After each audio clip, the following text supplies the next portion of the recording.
Hey, welcome back, everybody. George Palaio, great to be with you guys today on the JP podcast, and we have Vicki Hagadorn. I know your last name because your husband's here with us, but we also had him on one of the shows. Yeah. And we're excited to have you. Thank you so much for being on.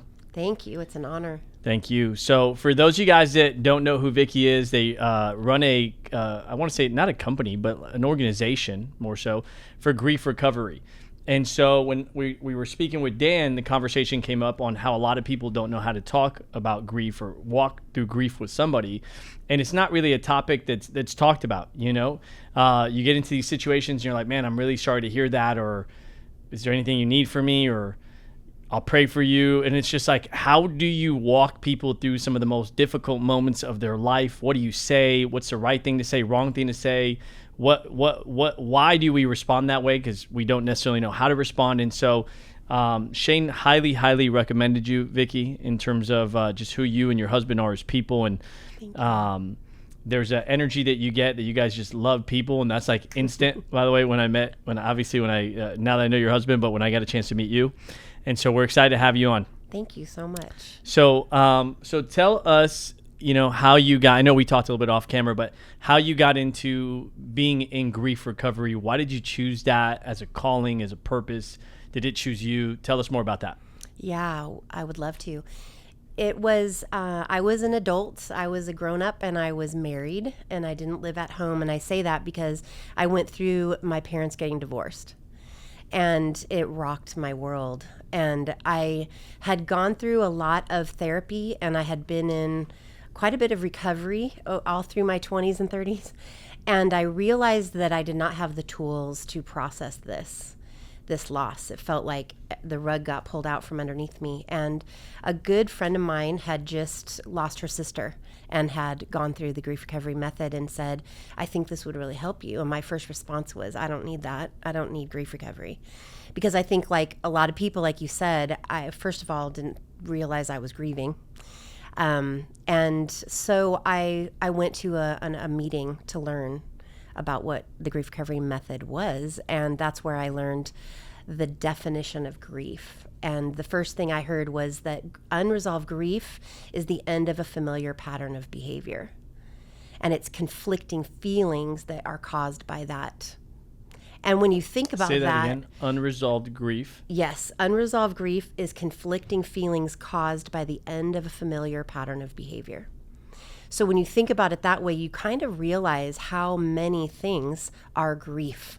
When you are losses, when you move, when you change jobs, when you graduate from school, when your kids move out, like there's all these things that are end of familiar patterns of behavior, and they bring conflicting feelings. And so those feelings can be where you're happy and sad at the same time, and you don't even know what you're feeling. You can't even put a word to it.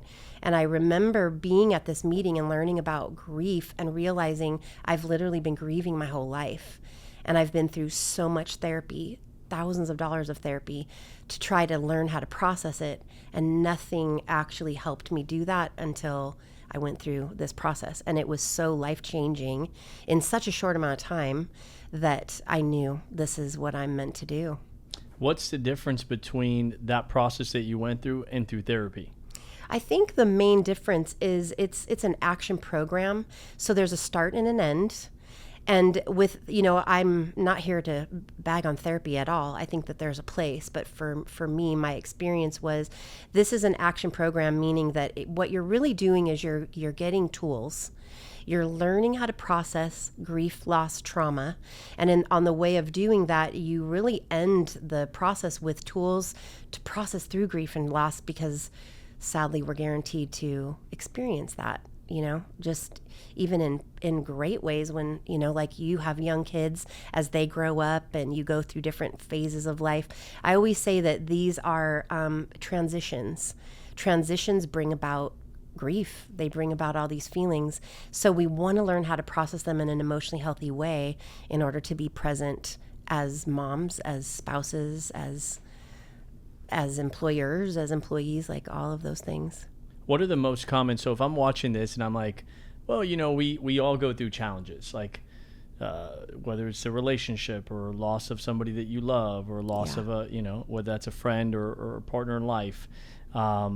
your parents go through things. Maybe it's a divorce. Yeah. You go through financial, setbacks, and you lose everything. There's all different kinds of situations. What would you see that are the most common forms of grief or situations that cause grief for people? Wow. I think, I think death and divorce are definitely the two that bring people to reach out for something like this program. And those are big ones. And then I think what happens is when you start doing the work, you realize, oh my gosh, there's a lot. Like, for instance, when I first came, I thought, I don't really need this. I haven't had a lot of loss as far as death in my life. And I thought this would be really good for Dan. He's had a lot of traumatic loss. I didn't really know if it would apply to me. And then you sit down and you kind of take a really good look at your life, because you want to kind of see, what are the losses that I've had? How have I learned how to process those? Because those coping mechanisms are what I've brought in as an adult. And a lot of them don't really serve you to process things in emotionally healthy ways. And so I would say that the big ones are death and divorce. And then when you get in, you realize that there have been a lot of things along the way that have kind of established unhealthy coping mechanisms. A lot of micro trauma. Yeah. Yeah. In running a business, oftentimes you don't get to say, like, how do I feel about this and what's going on and you're like, dude, next, let's go. Mental toughness, toughen up, buddy. Like, don't be so emotional. Yes. And I'll tell you, like, as an entrepreneur, like, you sometimes have to turn that off. Absolutely. To be able, like, to execute, and you lose a little bit of that empathy, or sympathy. So, and that'll be one of my questions, like how to be a top performer and still be, empathetic and help people go through that. You said death and divorce, and then you said coping mechanisms. What are the most common coping mechanisms on how people deal with death and divorce that you see that are unhealthy? I would say the main ones are addictions. So drinking, using drugs, gambling, shopping, there's all kinds of things that you can do to even just scrolling, checking out, from things that can start out kind of small as ways to just sort of let the steam out, then that can turn into full-blown addictions. I really have a strong, conviction that underneath almost all addiction is unresolved grief. And so it's a very important part of a process of recovery is dealing with your unresolved grief. Huge. And I would think that most people don't connect it to that. Mm-mm. There's like a stigma on that today, like, as well, like, especially for men.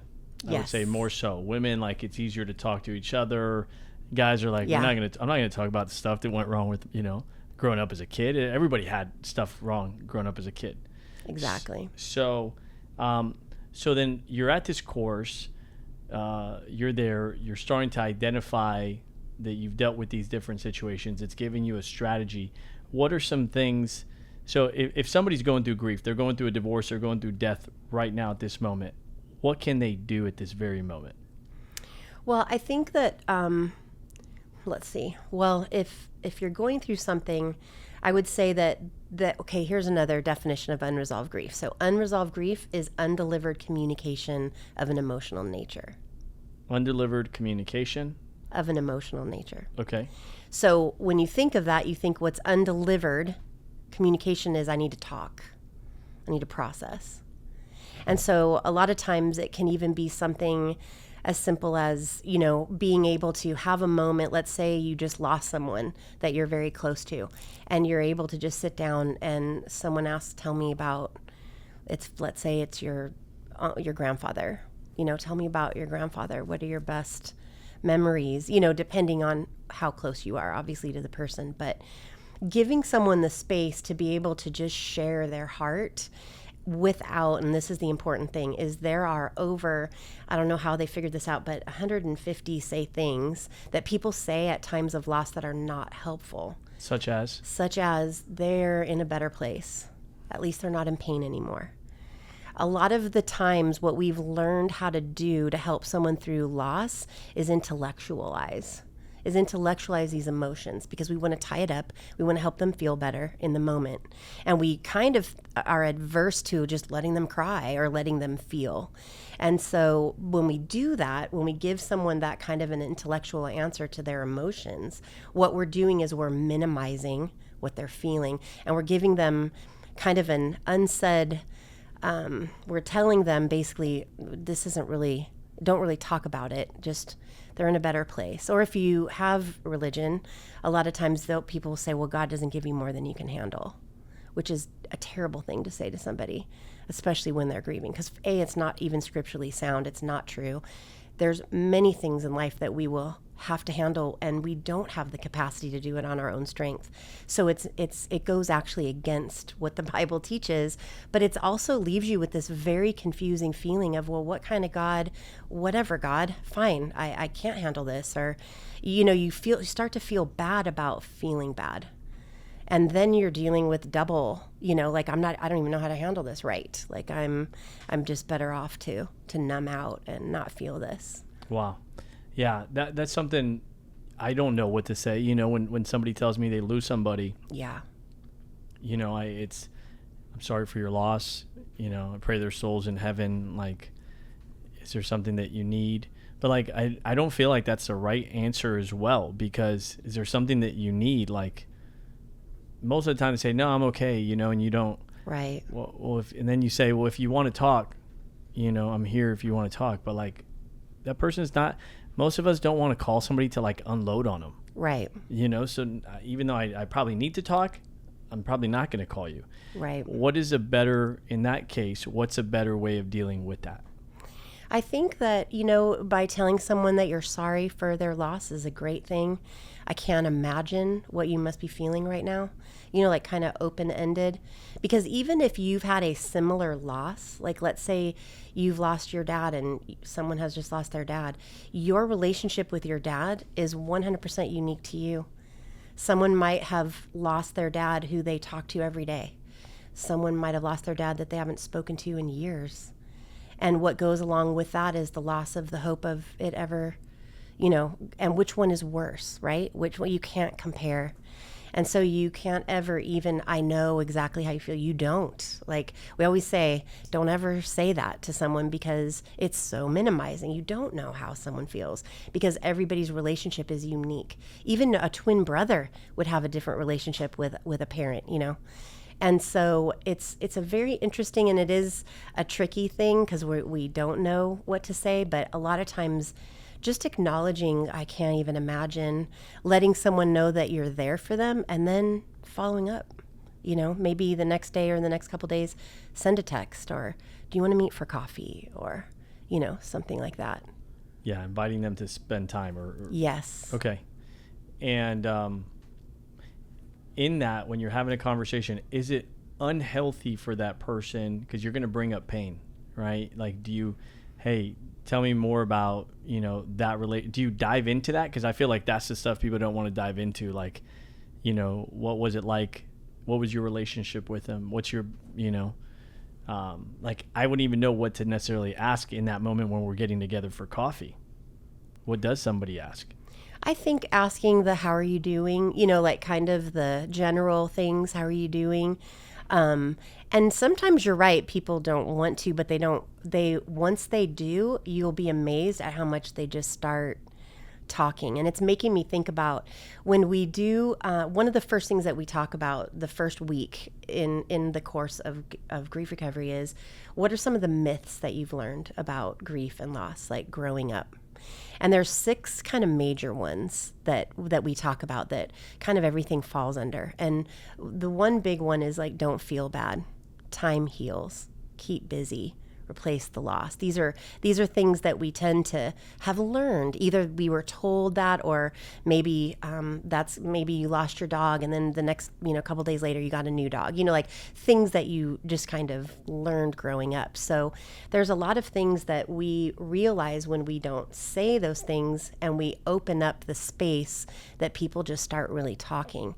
So there was this one woman that I was working with, and we just had gone through that part of it, and she was at work the next day, and one of the guys that she worked with got the news that his dad had passed, and it was devastating. And all the coworkers were going in, and she was like, and I was hearing all of them say all the things like, he's not in pain, he's in a better place. And she said, and I just said to him, I can't imagine if you ever want to talk, I'm here. And she said, and he actually DM'd me and asked if we would go to lunch. She's like, we've never gone to lunch before. And they went to lunch, and she said he spent the whole hour just talking about his dad. And afterwards, he was just like, wow, just that safe place that to be able to share that. Whew, like, you don't even realize that that's on your heart. So when you start talking about it, it really gives you that. Like, sometimes we don't even know that's what we need. Most of the time we don't. Yeah. You don't have too many people to talk to. You just go inward versus being able to have somebody to share with. Yeah. Because a lot of times when you have talked, you've been given those kinds of platitude answers. Well, they're in a better place. And imagine that what that does is it just shuts you down, because you get that message. Yeah, you know what? I'm really not supposed to talk about this. I had when I had a conversation with Dan, and he talked about, you don't know really what to say, so you don't even, people just like, all right, well, if you need something, I'm sorry. And I had a situation where this happened the other day, and it was, instead of that, from that conversation with Dan, it was, what role did this person play in your life? Like, and then this person went on to share a lot of great happy memories. Yeah. And it was like, it was the first time ever that I've asked a person a question versus just giving them, if you need to talk, let me know. Because I would lean away from it out of the discomfort, but I also would communicate with them because I wanted them to know I care, but I didn't know how to be that person to allow them to talk. So that makes a lot of sense of being there to give people an outlet.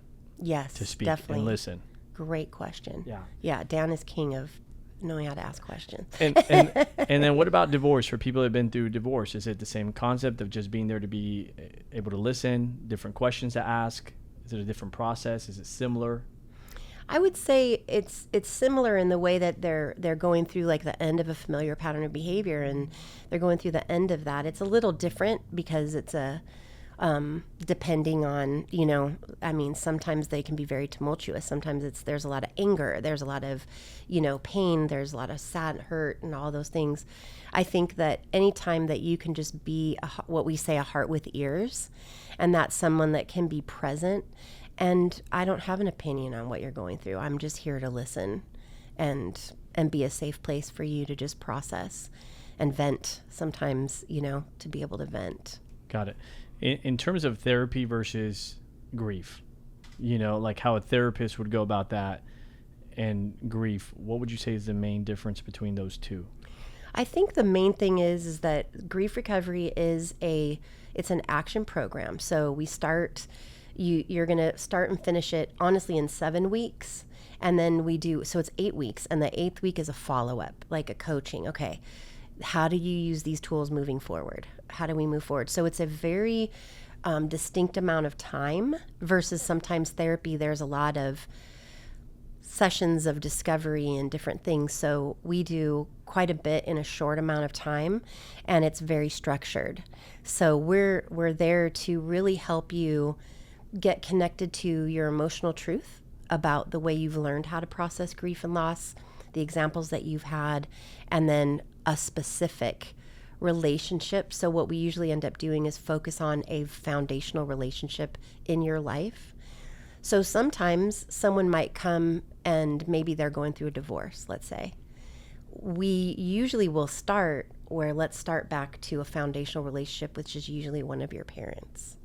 Because you want to start with, where did you learn how to process grief and loss? What was modeled for you? So we're about kind of like going to the root of things, which is different than kind of sitting in therapy and talking, which has its place. This is definitely different. Got it. What do you see happens to people when they don't know how to deal with grief? Because I think if they knew how to deal with it, they'd want to deal with it. People don't want to live with torture, or live with frustration or sadness or any of these things. What do you see happens to people when they don't deal with it, the consequence of not dealing with it? I think that the consequences of not dealing with it usually end up that you're isolated and alone. At some point, depending on if you're like a high achieving person and you're goal driven and you're going to build a business and work, you don't want to have a business and not have a family, and lose your relationships because you don't know how to stop and engage. And you keep, using these coping mechanisms to keep going until you look around and see, oh, I've kind of, when you numb out your emotions and just go forward, there's a lot of things that happen that you lose along the way.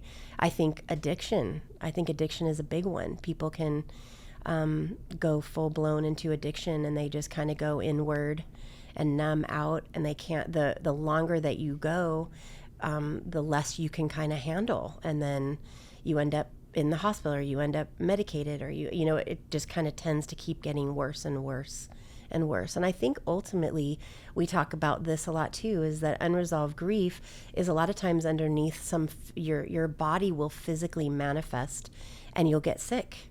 You'll get, when my parents were getting divorced, I got adult onset asthma.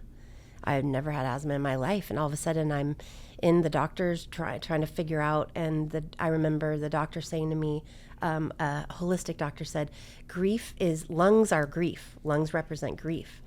And I remember being like, oh, that's weird. Like, I didn't even connect. It did not even connect until after I had gone through the grief recovery process and went, oh my gosh, I was grieving. So it will affect, it will manifest itself physically, and then you can get illness, and then you end up dealing with that. Then that becomes like the presenting thing.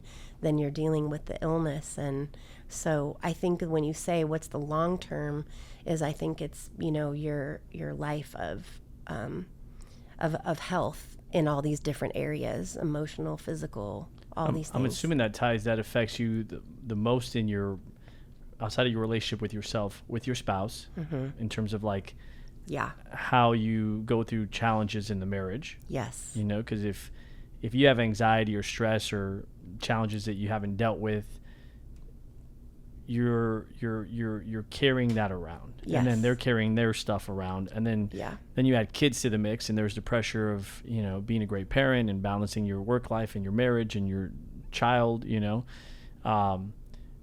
Do you see that most people that they don't seek this out until there's some kind of catastrophe? Yeah. Okay. Yeah. And so what advice do you give to a person that's maybe doesn't have an active death or a recent divorce or something that's watching this, where they're like, what should somebody that's watching this do to go examine if they have areas that they're unaware that are affecting them? Yeah, that's a great question. I wish everybody would do it. I wish this would be a kind of emotional growth 101 in a way. This is the course on emotional maturity to me. A lot of the things that Dan and I do together, our heart is parents and our heart's family.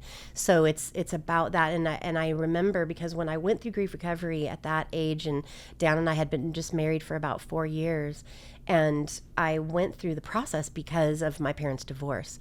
But when I noticed the value in it was the difference in my marriage, which is not why I went, right? How did it affect your marriage? It affected my marriage because our communication changed so drastically after I went through the process. Because as I was getting healing on the foundational relationship with my parents, I realized that's what my marriage was built on. My way of communicating with my husband had a lot to do with the way that I saw my parents communicate growing up. And there was a lot of growth that had happened. I grew up in an alcoholic home. My dad was an alcoholic. My mom was codependent to the extreme. And I was kind of I was half and half. I'm 32 years sober. At the time that I went through grief recovery, I was 10 years sober. So there was a lot of, like I said, recovery under my belt. But I didn't know, our marriage, our communication, when things would happen and conflict would happen, I would just shut down. And it would take me days to figure out how I felt.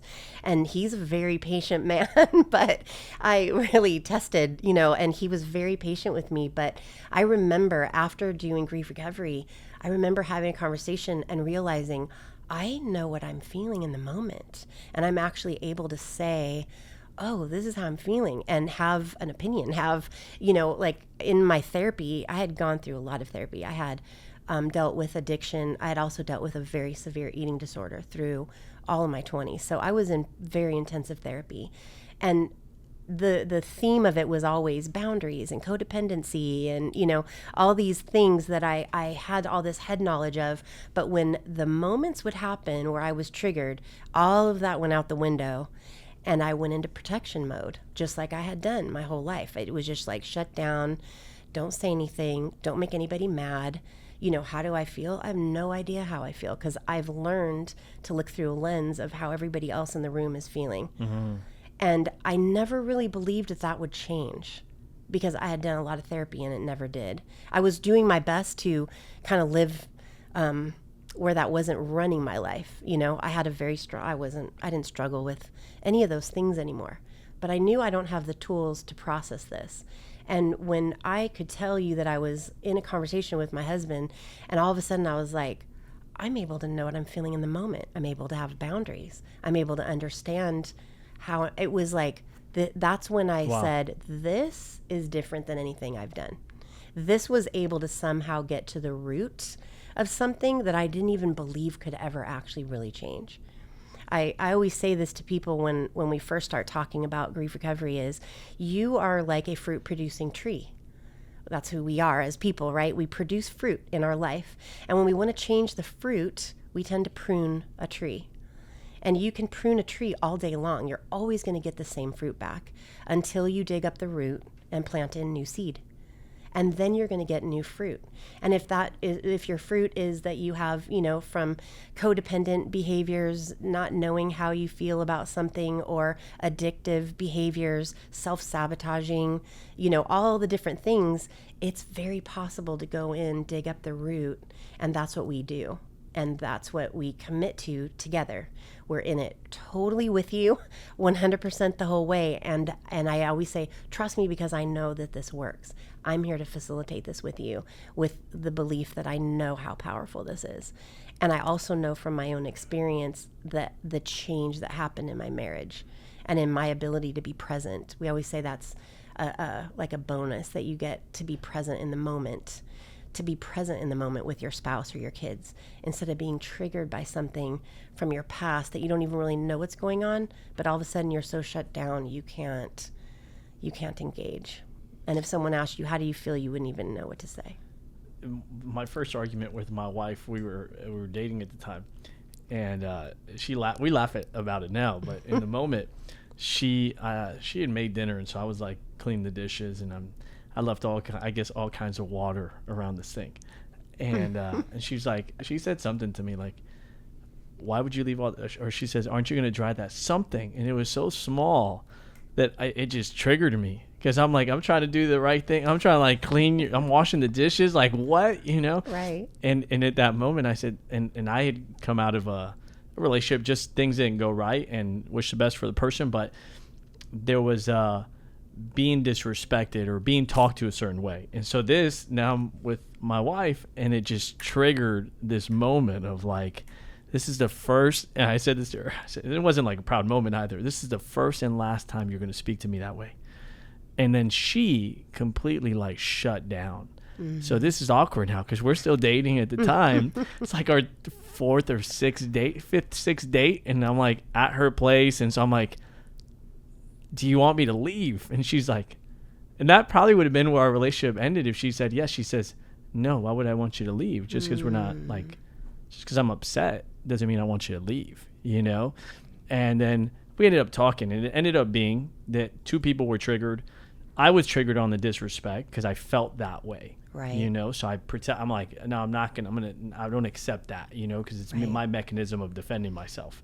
She was triggered in terms of just her relationship with her dad on certain ways that he spoke to her. So both people were triggered. Nobody was able to like identify in that moment what emotion happened, why it happened, And so it's like couples, I'm assuming like if they don't deal with their stuff, then an argument happens. They're both trying to defend themselves and they don't know how to have a good argument or a healthy conversation. I would assume like vulnerability, people look at vulnerability as like a weakness, like, man, I don't want to be soft. I don't want, especially right. more of a guy.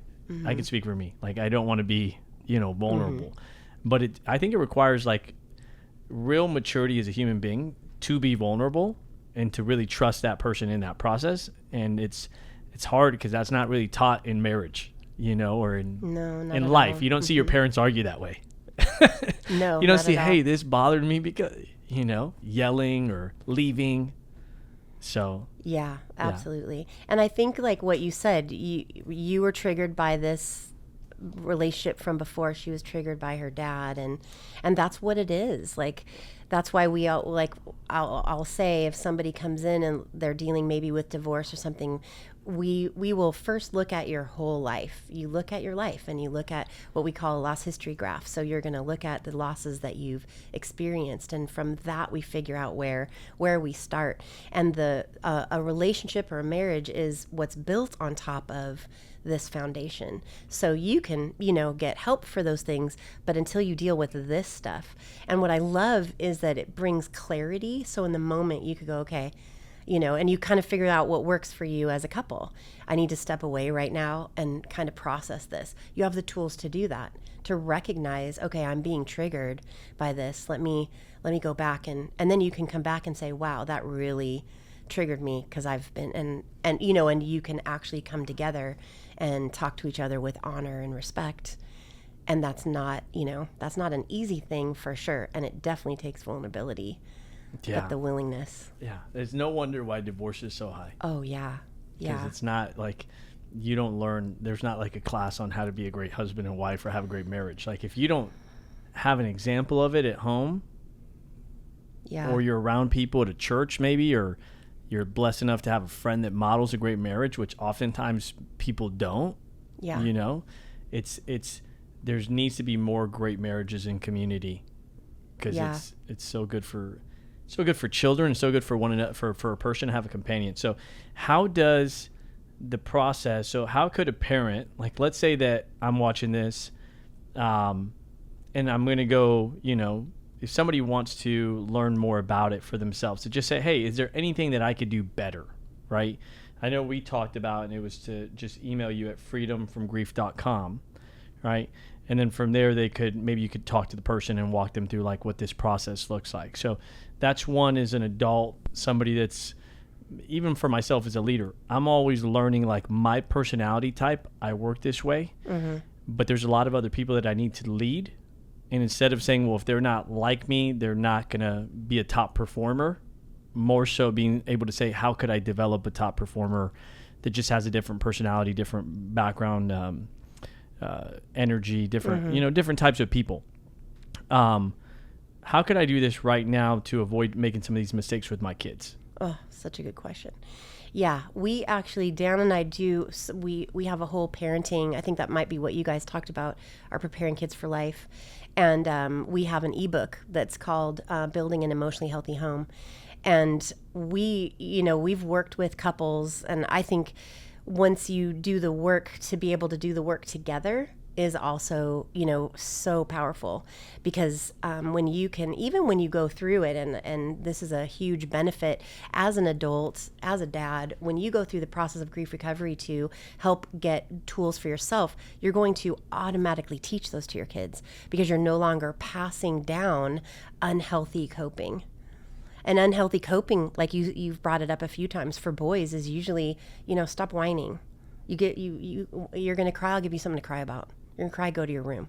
Like, these are all things that get said, especially by dads who think, cry, I'm going to hit you again. Yeah, who think I'm going to toughen up, But the truth, what happens is that you grow up, whether you're a young little boy or a little girl, knowing that my emotions are not to be trusted. They're not to be safe. I've worked with people who said, oh, as a kid, I hated my emotions. I did everything I could not to feel, because they just got me in trouble. They got me hit. They got me, isolated, sent to my room. Like, it's the opposite. And it's an amazing thing when you think about it. Like, as kids, we kind of we know how to process emotions. If you have a young kid, and as your kids get a little older, you'll see this even more and more, you give them the opportunity to say what they're feeling, and then all of a sudden they're off running and they're all happy again, like, because they're processing. Remember, unresolved grief is undelivered communication. and usually of an emotional nature. So when you give a young child the ability to tell what's like a kid gets hurt by their friend, tell me about it. Tell me what happened. They told me I was this, And instead of saying, well, they don't know, it's so easy to come to that defense and discount. Oh, I imagine that must have felt bad. How do you feel? Like just allowing them, it hurt my feelings. Yeah, okay. Like it's so simple. When you're little, it's so simple, but I think it illustrates that we lose that. And so as we become adults, we've learned all these ways to shut it down, because we feel like that's what I'm supposed to do. And especially if I'm a high performer, or if I want to be successful, or if I want to,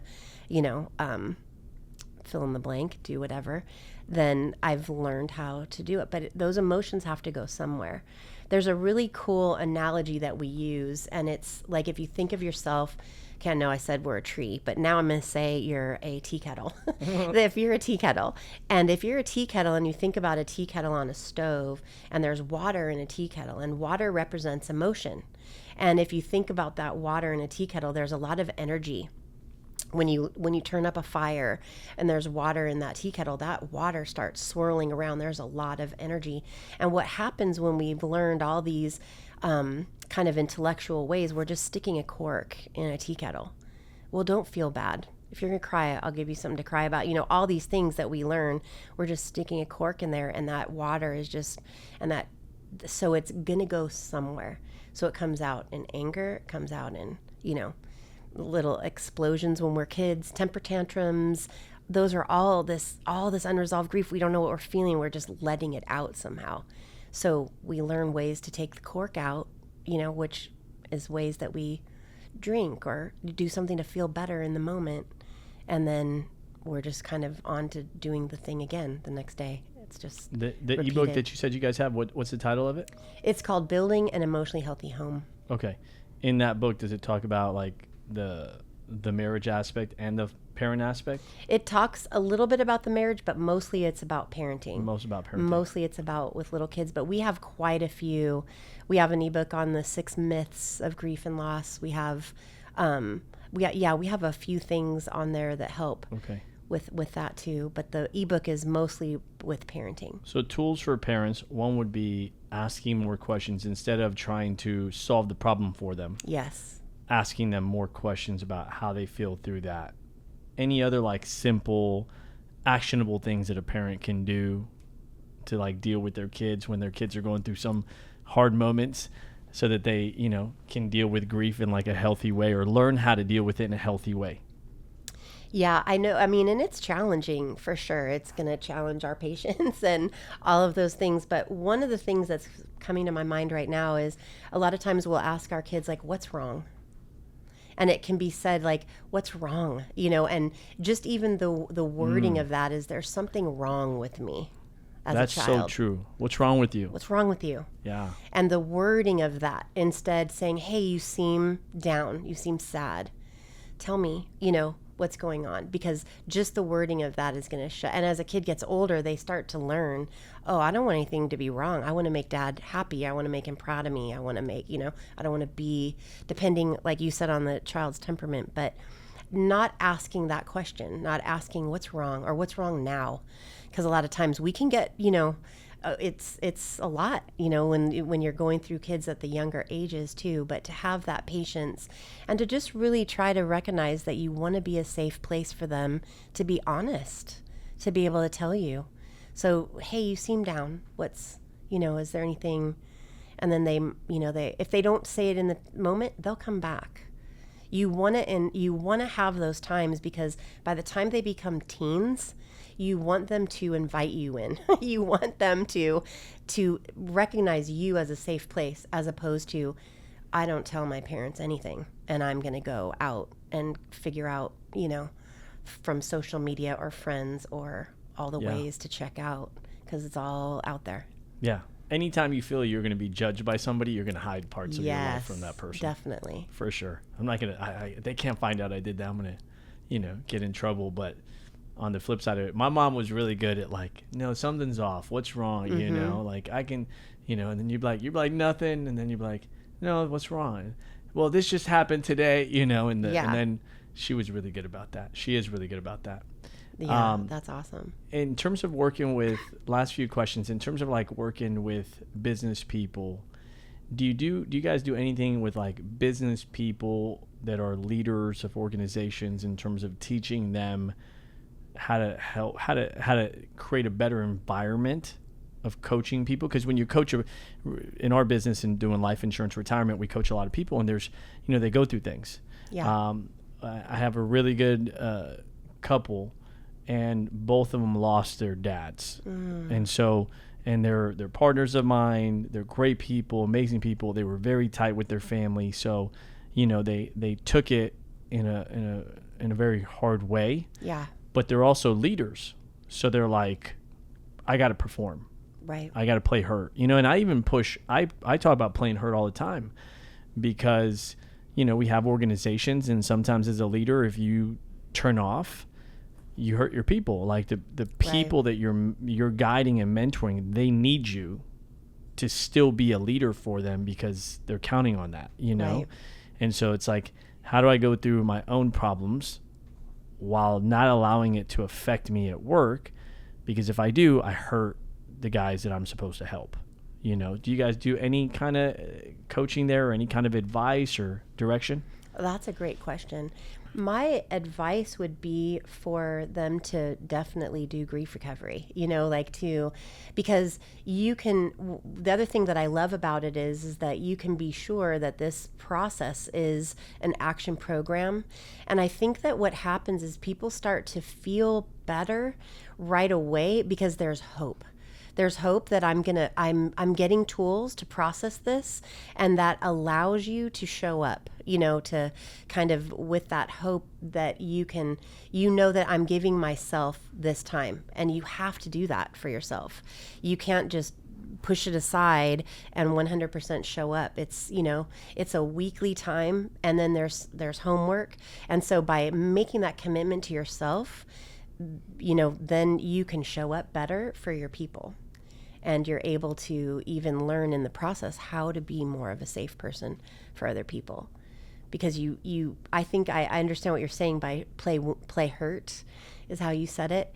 But you also have to realize, but I've also got to make it a priority that I can process this, because I'm going to just get hurt worse if I, at some point, if I don't. I feel like what it can do is help you to continue to show up, but you're also going to have to say, I'm going to have to show up for me in this time as well, especially during a loss like that, and especially during that kind of a major loss in the life. Yeah, because if a person's not emotionally there with their spirit, and they're truly not genuine, not that they're going to be happy going through it, because no one's going to be happy going through a loss. Right. But if they're dealing with it in a healthy way and working through it, they're going to feel overall better about the situation. Yeah. And instead of trying to force a face or force leadership, like, well, I'll do this externally, but on the inside I'm not there. People can always feel that. People can always tell. And then you're also looking, and you resent having to play hurt versus looking at it as a great responsibility while you're guiding yourself through this process. So that makes a lot of sense. I know that you guys have a daughter, I believe. Mm-hmm. Okay. Yeah. And so, how have you taught her these tools? Is it just her? Is it teaching her the tool, or is it more so just being that example for her to duplicate, or both? I laugh because I always think, goodness, she could teach this because she's been exposed to it her whole life. We have really tried our hardest to implement being a safe place, for her at home. So I would say both. To answer your question, I think that we've hoped that it's something that she's experienced, not perfectly, for sure, not perfectly, right? But also she hears us talking about it all the time, and processing it. So she's 19 now, and she went away to college, and I think that that's one of the things that was so amazing for us and for her is when she went away, she experienced so much kind of like trauma because, you're kind of thrown in with a bunch of 18-year-olds that have no idea how to do this thing. And what she saw was none of the girls, she was in a dorm with 5 other girls, did not have relationships with their parents, didn't talk to their parents about, they were always like, you're going to talk to them about that? Like whatever it was, from her grades to relationships to all of those things. And it made her so aware. Like I remember her coming home and just saying, I'm so grateful, because you kind of think this is just normal. But it took her being out and recognizing how sad and all the choices that these girls were making because they didn't have the grounding. And she was like, well, of course I'm going to talk to my parents. And I think that was a really amazing testament for Dan and I too, to just be like, oh my gosh, we've, this has been our whole life's purpose, is to instill in her that we're safe and that she can come to us with anything because we're in her corner, and we're not here to judge her. We're not here to, we're here to help her, but also it's giving her the dignity to process her life, and we want her to invite us in for our advice. We're not going to give unsolicited advice. I mean, as a parent, we're going to give advice, right? But advice, if your child is asking you for it, it's going to go a lot further than when you just keep trying to give it to them and they just sort of don't listen. So it was a huge thing, for us when she kind of came with that realization of, oh my gosh, this actually isn't normal. Like a lot of people don't have this kind of a relationship with their parents. And it was a great moment for all of us. I bet. Yeah. I look forward to that too. Yeah. But you guys have done a lot of work on yourselves too. Yeah. That is a place of value, because I think every parent wants their kid to come talk to them and seek them and search them out. But sometimes as a parent, you also don't have the answers because maybe you haven't done the work yourself, right. And so you're given the best advice you can, but it's limited. Yeah. And so, I read an article called All Pro Dad. My wife reads one. I don't know if it's All Pro Mom, but it's a daily article on like how to be a better parent or a better husband or a better wife. It takes work, it takes a lot of work. It's constant. It's never ending. It's becoming a better person overall in life, I think, is great. So my last question ties into, it's probably a deeper question. It may lead to more questions, but I know you brought up God, and, when having a conversation with a friend, we were having dinner, and she's like, I'm just kind of like mad at God, because I didn't get enough time with my dad, and that's how she feels. Yeah. So you have both aspects of it. As a Christian, you have that aspect of your faith, but also as an expert in grief recovery, you have that aspect. What do you say to people in that situation? Because I'm sure you get a lot of people. They're like, why would God allow this to happen? Oh yeah, a lot. Yeah, that's a really good question. And I think the grief recovery method is not affiliated with any kind of religion.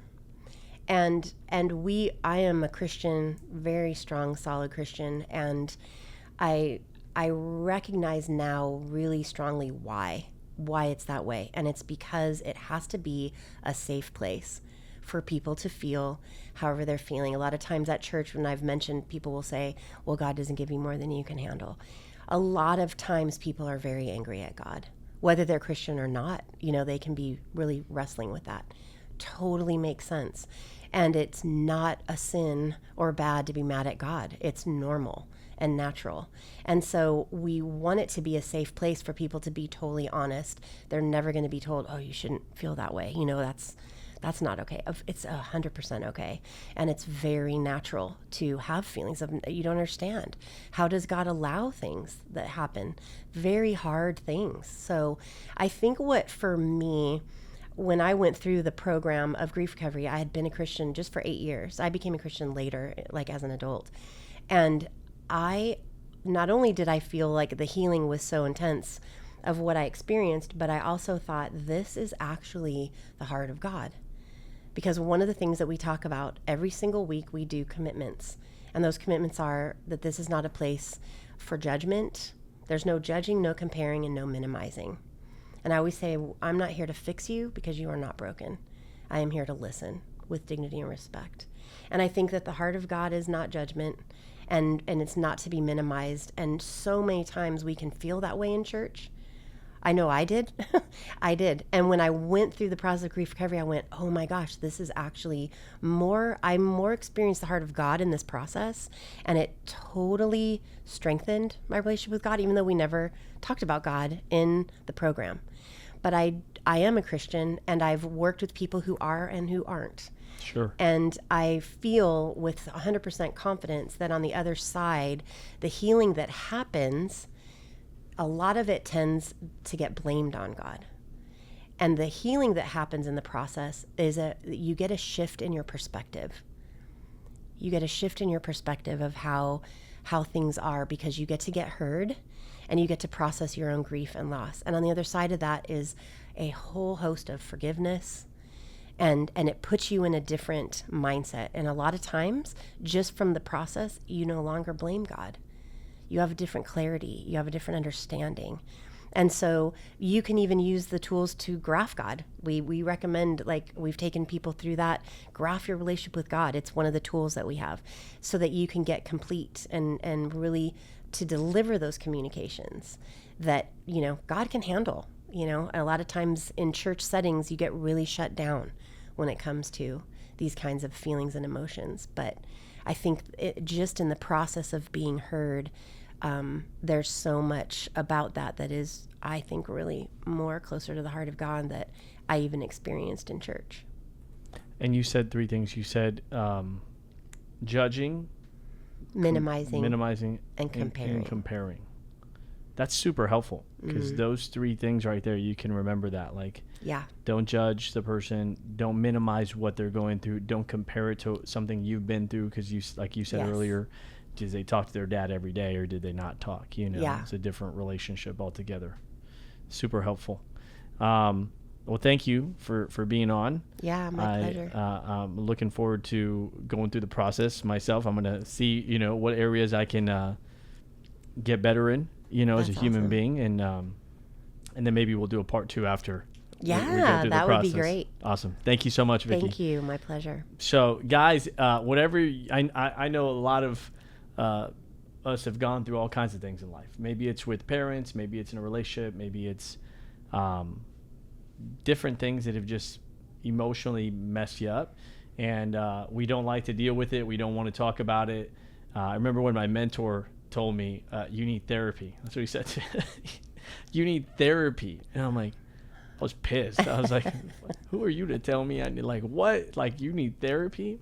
And I went and actually did therapy, and it was extremely helpful to take the time to get to know yourself, to take the time to have those conversations, to get feedback. And so I just don't think we do it enough. I think there's a stigma on grief or on therapy or on, dude, come on, that. Yeah.